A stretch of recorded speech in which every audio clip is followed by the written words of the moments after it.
The land was wide and endless, painted with the soft colors of desert sand, high rocks, and a sky that seemed to stretch forever. This was the home of the Apache people, a place where life was not easy, but strength and courage carried a person through each day. Among them lived a woman named Nayeli, known by many in her tribe as the warrior woman. She was not like most others. From a young age, she had shown skill with horses, sharp aim with her bow, and bravery in situations where even strong men hesitated. Her spirit was fierce and her heart carried no fear. Though women in her tribe were usually given other duties, Nayeli had never accepted limits. She had grown up watching her father train warriors. Instead of weaving baskets or gathering food, she begged him to teach her how to fight, how to ride, and how to hunt. Her father, who loved her deeply, could not refuse. So while the sun burned across the desert, Nayeli trained with the bow, learned to track animals, and rode horses until she felt they were an extension of herself. By the time she reached womanhood, her name was already whispered in both admiration and doubt. Some admired her strength and skill, saying she was blessed by the spirits to protect their people. Others muttered that a woman should not be riding into battle or leading hunts. Nayeli ignored their words. She believed her path was not decided by what others thought, but by what she felt in her heart. And her heart told her she was a warrior. Seasons passed and Nayeli proved her worth again and again. She hunted deer when food was scarce, tracked enemies who threatened the tribe, and guarded her people during long journeys across the land. The young boys and girls of the tribe looked at her with wide eyes, dreaming of being like her one day. But jealousy was a quiet shadow. Some of the men did not like how their respect shifted toward a woman. Pride made them whisper behind her back, saying her strength would not last forever, that one day she would fail, and then she would be seen for what they believed her to be, just a woman trying to be what she could not. One summer morning, the tribe prepared for a hunting expedition. It was to be an important one, for the people needed food, and the elders had chosen Nayeli to lead. Her chest swelled with pride but also with responsibility. She knew the hunters looked at her, waiting to see if she would succeed again. She tightened her bowstring, whispered a promise to herself, and set out across the desert with the hunting party. The sun rose high, burning down upon them as they tracked the movement of deer. The trail led them through canyons and dry riverbeds where the sound of wind carried like whispers between the stone walls. At last they spotted the animals grazing near a stretch of tall grass. The hunters prepared their arrows, moving quietly, their hearts racing with excitement. But what they did not know was that danger waited nearby. Hidden behind the rocks were raiders, enemies who had long hated the Apache. They had been watching, waiting for the right moment to strike. Just as Nayeli gave the signal for her hunters to move forward, the silence shattered. A scream of war cries filled the air and arrows rained down from above. Horses cried out in fear and hunters scattered. The ambush was swift, cruel, and merciless. Nayeli's instincts took over. She turned her horse sharply, pulling her bow and letting her arrows fly.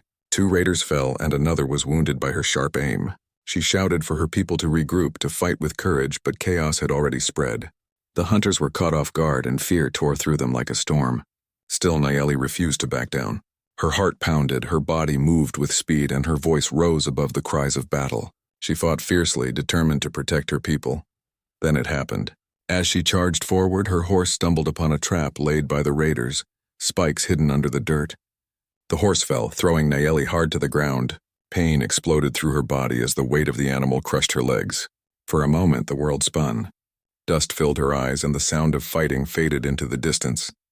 She tried to move, tried to stand, but her body screamed in pain. She looked down and saw what she dreaded. Her legs were broken beyond hope. The raiders pressed the attack, but the hunters managed to fight them off long enough to escape.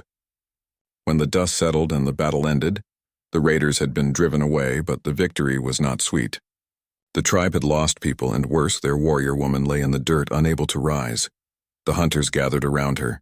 Some wanted to help. Their eyes filled with sorrow, but others looked away. "She cannot fight anymore," one man whispered. "She is broken. She will only slow us down." Another said, "The spirits have taken her gift. It is not our way to carry those who cannot walk the path." Nayeli heard their words, and though her chest tightened with pain, not just in her body but in her heart, she could not find the strength to answer. She wanted to scream that she was still alive, that her spirit had not broken, But the tribe was already turning. They left food and water beside her, a gesture of pity more than love, and then they rode away. The sound of their horses faded, leaving Nayeli alone in the vast silence of the desert. The sun burned her skin and her throat was dry. She tried to drag herself forward, but every movement sent waves of pain through her legs. She lay there, her breath shallow, staring at the endless sky. For the first time in her life, fear filled her. Not fear of death, but fear of being forgotten, of being left behind by those she had fought so hard to protect. Her tribe, her people, the ones she had given everything for, had abandoned her because she could no longer stand. As the day turned into night, the desert grew cold. Stars filled the sky and the howls of coyotes echoed through the darkness. Nayeli closed her eyes, her heart heavy with sorrow. She thought of her father, of the times she had laughed while racing horses, of the pride she once carried. She wondered if this was how her story would end, alone, broken, left in the sand. But deep within her, the fire had not died. Her spirit, though crushed by betrayal and pain, still whispered to her heart, "You are a warrior. Even if the world forgets you, you must not forget yourself." With that thought, she held on, not knowing that her life was about to change forever. The night had been long for Nayeli. She lay under the wide desert sky, shivering in the cold winds that swept over the sand. Her lips were dry, her body weak, and her legs throbbed with pain every time she moved even a little. The food and water left by her tribe were already running low. Her spirit was strong, but her body betrayed her. Still, she clung to life, holding on to the hope that the spirits had not completely abandoned her. As dawn broke, the desert awoke with light. The sky turned orange and pink and the air warmed once more. Nayeli blinked against the sun, her vision blurred. Her mind drifted in and out, caught between sleep and waking. Then through the haze she heard something, hooves beating against the ground. At first she thought it was her tribe returning for her, but she quickly realized the sound was different. It was slower, steady, not the hurried gallop of many horses, but the rhythm of one rider. She lifted her head with effort, her heart pounding in both fear and hope. A figure appeared in the distance, growing larger as it drew near. The shape was not Apache. It was a man dressed in dusty clothes, wearing a wide hat to block the sun, a cowboy. The cowboy reined in his horse as he spotted her lying in the sand. His face was lined from years of hard living under the sun, and his eyes narrowed in surprise. He swung down from his horse, boots crunching on the dirt, and approached carefully. At first glance, he thought she might already be gone, another unfortunate soul claimed by the desert.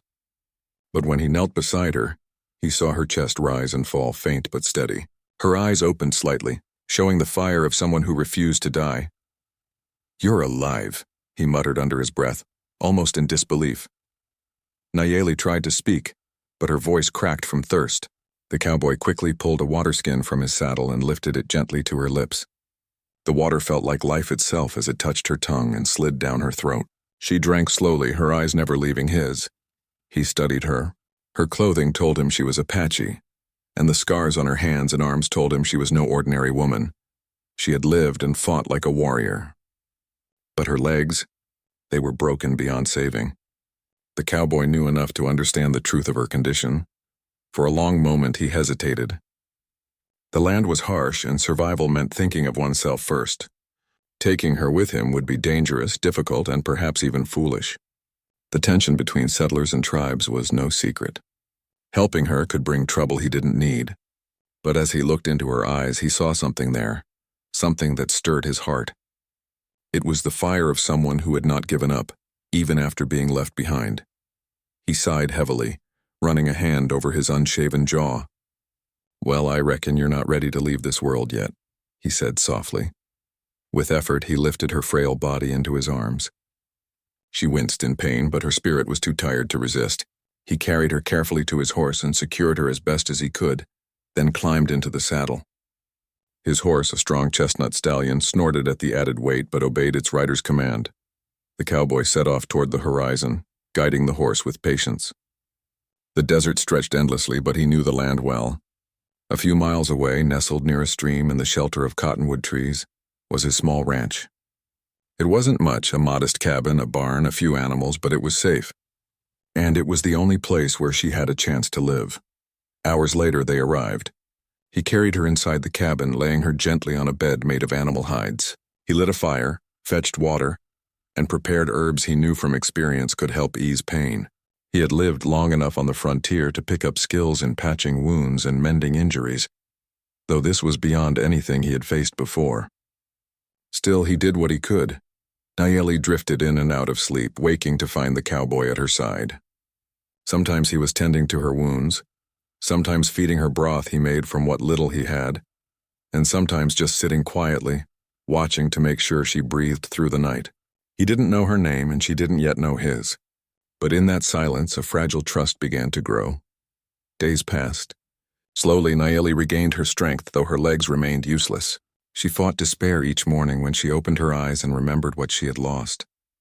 The woman who once rode across the plains with pride, the warrior who had led her people, was now bound to a bed. Shame and sorrow weighed heavy on her heart. The cowboy noticed the sadness in her eyes.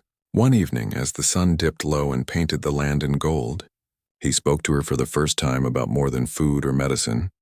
"You ain't finished yet," he said firmly. Her eyes turned to him, confused. "You're still here," he continued. "That means something. You got a spirit in you that even the desert couldn't kill. You may have lost your legs, but you haven't lost your fight." His words stirred something inside her. She wanted to believe him, but doubt still clouded her mind. She thought of her tribe, of the people who had abandoned her, and bitterness filled her chest. If her own people thought she was nothing without her legs, then what was she? The cowboy seemed to sense her thoughts. "I don't care what anybody else says," he told her. "I've seen men give up with less than what you've been through. But you're still breathing. That tells me you ain't done." From that day, something shifted. Nayeli began to eat more to regain her strength. She asked for her bow, and though she couldn't stand, she practiced pulling the string, feeling the old rhythm of her muscles. The cowboy watched her with quiet admiration. He saw her spirit pushing against the chains of her broken body, refusing to be caged. He did more than watch. He began to make tools to help her. Wooden supports, a seat that could fit on his horse, ways to move so she wouldn't always be bound to the bed. His hands were rough, his work was simple, but it was enough to give her hope. For the first time since her fall, she imagined a life beyond pain and shame. The days turned into weeks, and their bond deepened. They came from different worlds, Apache and Cowboy, but in the quiet of the frontier, those differences mattered less. What mattered was survival, respect, and the strange friendship that grew between them. Nayeli was still haunted by the memory of being left behind. At night, when the fire crackled and the world was silent, she thought of the faces of her people as they rode away, leaving her to die. The pain of that betrayal cut deeper than her broken body, but each time despair tried to consume her, she remembered the cowboy's voice, steady and sure, telling her she was not finished yet. And deep inside, the fire in her heart began to burn again.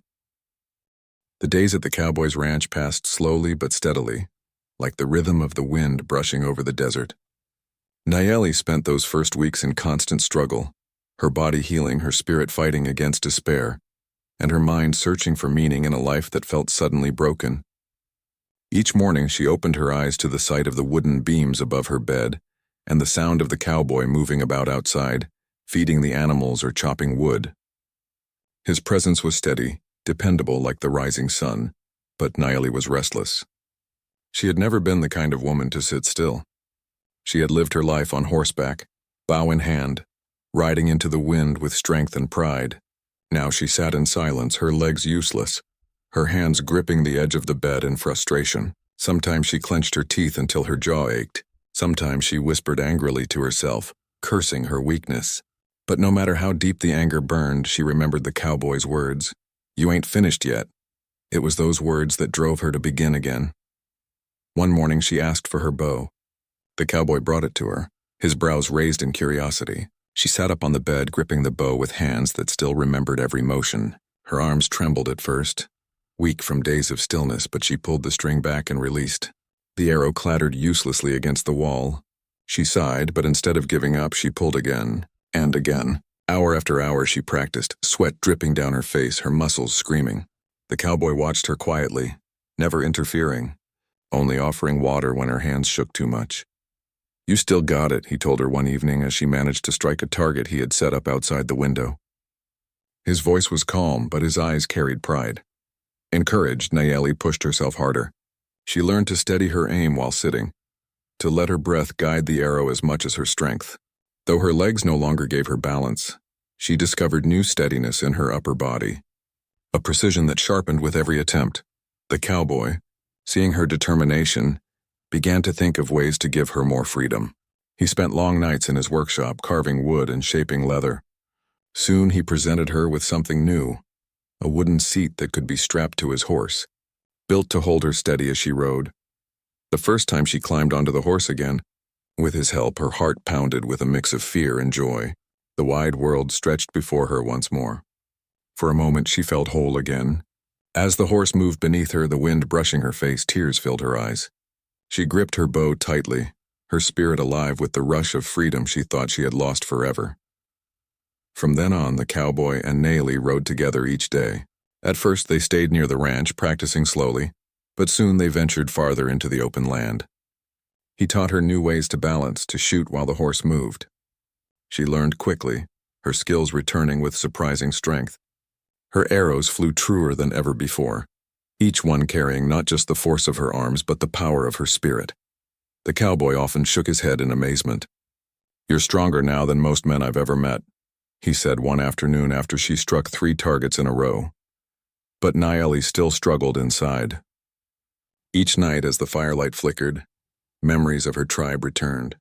She thought of how they had abandoned her, how their voices had spoken of her as a burden, how they had turned their backs when she needed them most.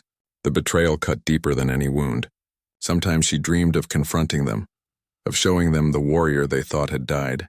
Other times she simply longed for the home and family she had lost. The cowboy sensed her turmoil.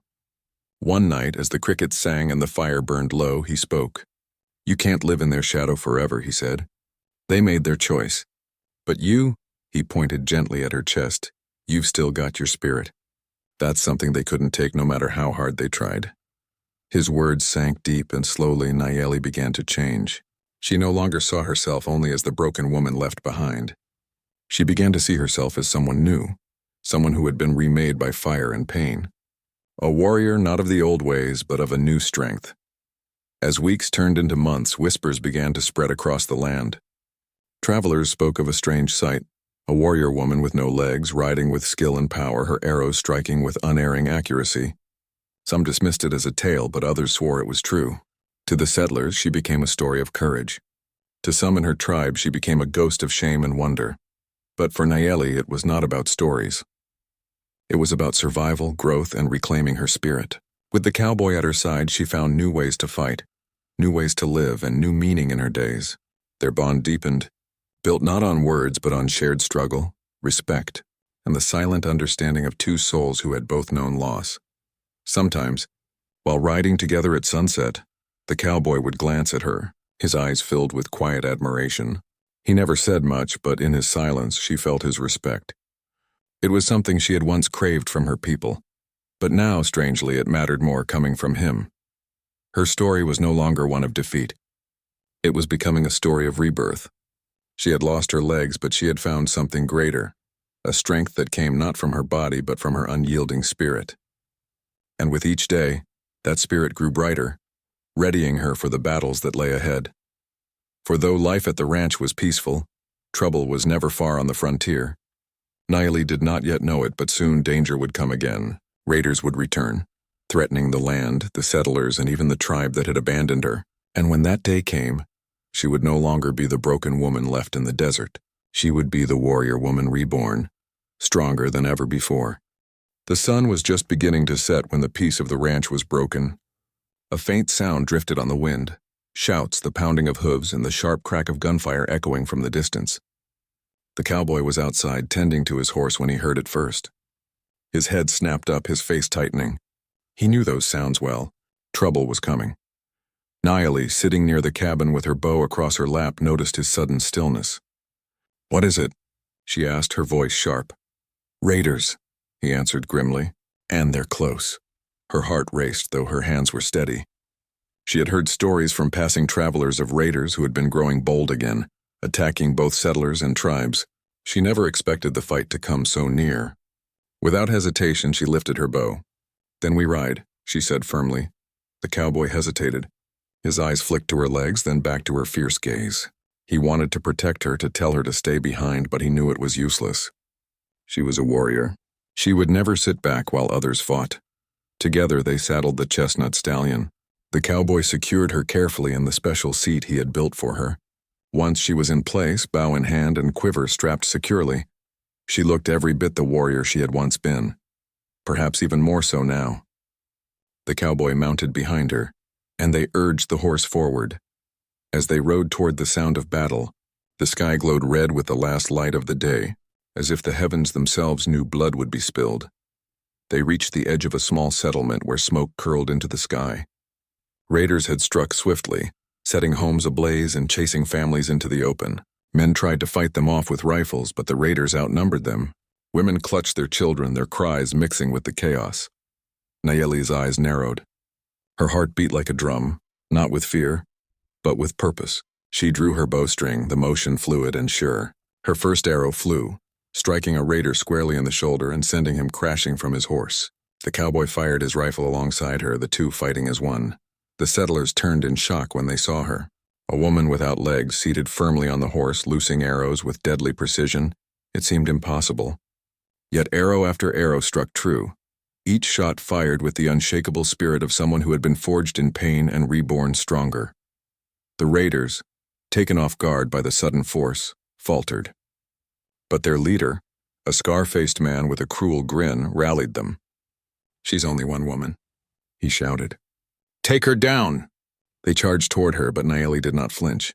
She drew faster, her arms steady as stone, her eyes sharp as the hawk's.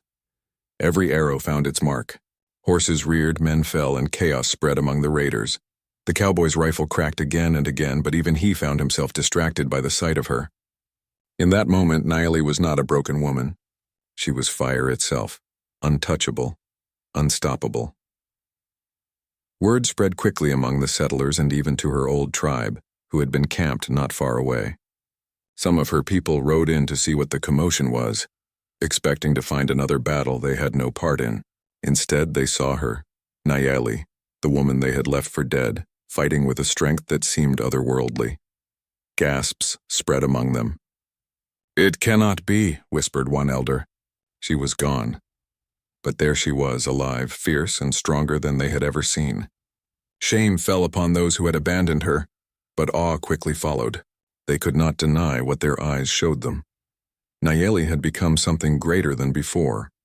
The battle raged, but the tide turned swiftly under her command. She shouted orders, her voice cutting through the noise. Settlers and warriors alike began to rally around her, following her lead. Her courage lit a fire in their hearts, and together, they pressed back the raiders. The scar-faced leader tried to flee when he realized the fight was lost. But Nayeli's arrow struck the ground at his horse's feet, halting him. The cowboy was on him in an instant, pulling him from the saddle and ending the threat he carried. The rest of the raiders scattered, their cries fading into the desert night. When silence finally fell, the people gathered. Some settlers knelt beside their wounded, while others whispered in wonder, staring at the warrior woman who had saved them. Her tribe stood at a distance, torn between pride and guilt. One young warrior from her people stepped forward. "We left you," he said softly, his voice breaking. "We thought your spirit was gone, but you have returned stronger than before. You are not just one of us, you are more." Nayeli's gaze was steady. Her chest rose and fell with the effort of battle, but her spirit blazed bright. She felt no need to return sharp words, no need to remind them of their betrayal. The truth was already clear in the way they looked at her, with respect, awe, and even fear. The cowboy placed a hand on her shoulder. "Told you," he murmured with a small smile. "You ain't finished yet." The people, settlers and Apache alike, saw her not as a broken woman but as a living legend. They had witnessed her ride without legs, strike with unerring arrows, and command the battlefield with the heart of a true warrior. That night, as the fires of battle faded and the stars filled the sky, Nayeli sat quietly outside the cabin with the cowboy by her side. She looked out at the endless desert, the land that had tested her, broken her, and remade her. For the first time since her fall, she felt no shame. She felt only pride. She was no longer just Nayeli of the Apache, the warrior woman of her people. She had become something larger, something untouchable. She had become the story whispered across camps and settlements, a symbol of resilience and courage, and she knew this was only the beginning. The desert lay quiet after the battle, its silence broken only by the soft crackle of dying fires and the distant calls of night birds. The raiders were gone, scattered into the shadows, and the settlement breathed again. Families huddled together, tending to their wounded, whispering prayers of thanks. In the midst of them all sat Naeli, her bow across her lap, her eyes fixed on the horizon. She felt the ache in her arms, the heaviness in her chest, but her spirit glowed brighter than the stars above. For the first time since her fall, she felt truly alive. She had not only survived, she had led. She had shown both her people and strangers alike that strength was not bound to legs or flesh but to spirit. The memory of arrows striking true, of voices rallying behind her, still burned in her heart. The cowboy stood beside her, silent but proud. He had fought many battles in his life, but he knew he had witnessed something rare tonight. He glanced at her, his weathered face softening. "You've written your name into the land tonight," he said quietly. Naeli did not answer right away. She looked toward the group of Apache who lingered at the edge of the settlement. They were her people, the ones who had abandoned her. Shame weighed on their faces. None dared meet her eyes except for one elder who finally stepped forward. His voice shook as he spoke. "You were left because we thought you were lost to us," he said. "But you rose again, stronger than before. You are no longer only of our people. You are something greater. Forgive us, Naeli, if you can." The words stirred old wounds inside her. Memories of being left in the dust, broken and alone, came rushing back. The ache of betrayal was still sharp. But as she looked at them now, she felt no need for anger. She had already risen beyond their doubt. Her silence was answer enough. Forgiveness would not come with words. It would come with the way she lived. The tribe bowed their heads in respect. Though she did not return to them, they knew her spirit was forever tied to their history. She had become the story their children would tell around fires for generations. The warrior woman who had been left for dead, yet returned as a legend. In the days that followed, life slowly returned to the settlement. Homes were rebuilt, fields replanted, and families began to smile again. But everywhere Naeli went, people looked at her with awe. Children whispered her name. Men and women who had once doubted her now came seeking her advice, asking her to teach them how to shoot, how to ride, how to find courage in the face of fear. At first, she hesitated. She had never seen herself as a teacher, only as a fighter. But the cowboy reminded her that her story was no longer her own. "They look to you because you give them hope," he said. "Don't take that away from them." So Naeli began to share what she knew. She showed young boys and girls how to hold a bow, how to listen to the wind, how to steady their breath before letting an arrow fly. She taught them not just with her words, but with her spirit. Her lessons were about more than fighting. They were about survival, courage, and refusing to give up no matter the odds. The cowboy often watched from a distance, leaning against a fence post, a faint smile on his face. He had lived a long, hard life, but in helping Naeli, he had found a purpose greater than himself. Together they had built something rare, a bond not of blood or tribe, but of respect, trust, and shared battles. One evening, as the sun dipped low and painted the sky in shades of gold and purple, Naeli and the cowboy rode out together across the plains. She sat steady in the special saddle he had made for her, bow in hand, the wind rushing through her hair. The vast land stretched endlessly before them, a reminder that their journey was far from over. "Do you ever wonder what the future holds?" the cowboy asked, his voice carried by the wind. Naeli's eyes stayed on the horizon. "The future is like the desert," she answered softly. "Wide, uncertain, and full of trials. But it is also full of beauty, if you have the courage to ride forward." He nodded, as if her words had given him the answer he had been seeking. Together they pressed on, their silhouettes small against the vast sky, yet larger than life in the story they carried. As time passed, Naeli's legend grew. Settlers spoke of her in towns far away, and travelers carried her story across mountains and rivers. Among her people, her name was spoken with reverence, not in whispers of doubt, but in songs of pride. She became known as the warrior woman reborn, the one who had turned despair into strength, and loss into power. Her tribe never forgot her, and though she never fully returned to them, they honored her memory as if she still walked among them. Children grew up pretending to be her, raising sticks like bows and shouting her name as they played. She had become more than flesh and bone. She had become a symbol, a light for all who felt abandoned or broken. And yet, to Naeli, Life was not about glory or legends. It was about the quiet moments, the laughter of children she taught, the warmth of the fire at night, the steady companionship of the cowboy who had once found her dying in the desert and refused to leave her. She carried the weight of her story with grace, never forgetting the pain that had shaped her, but never letting it define her. Years later, when her hair had turned silver and the lines of age marked her face, people still came from far and wide to see her. They came not just to hear her story, but to feel the strength of her presence. She greeted them with kindness, teaching them that true power did not come from the body but from the heart. And so, when the desert winds carried her name across the land, they carried not just the memory of a warrior who had once been left for dead, but the truth of her spirit, unbroken, eternal, and free. The final image was one that remained in every heart that heard her tale, a woman riding across the plains, her bow in hand, her eyes fixed on the horizon, the cowboy at her side. Together they were not just survivors of a harsh world. They were proof that strength once found could never be taken away. Her story would be told for generations, not as a tale of loss, but as a song of resilience. Nayeli had become the desert's eternal warrior, the woman who turned the cruelty of abandonment into the glory of triumph. And in the endless sky above, the stars seemed to shine a little brighter, as if even the heavens themselves remembered her name.